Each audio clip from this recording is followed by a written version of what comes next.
Plant जो है ये वर्टिकल सेल करते हैं, इसमें जो प्लांट हैं वो आपकी मर्जी के होते हैं, इंडोर लगाना चाह रहे हैं या आउटडोर, ये कमर्शियल यूज़ में आती है ये चीज़। ये हमने रंजन से चौकी पर मुफ्ती पे लगाया इशारा फसल।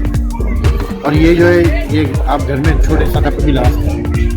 इसमें जो होता है इसमें सेटअप होता है ऑटो टाइमर के साथ लगता है, जितना टाइम उसको पानी चाहिए वो सारा सेटिंग हो जाती है। बाकी ये मॉल से इंडोर लगती और ये 4,500 रुपये स्क्वायर फीट।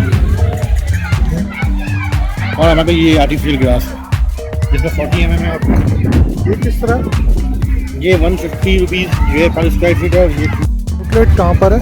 ये हमारा है तारी रोड शारा फैसल पे नर्सरी पे।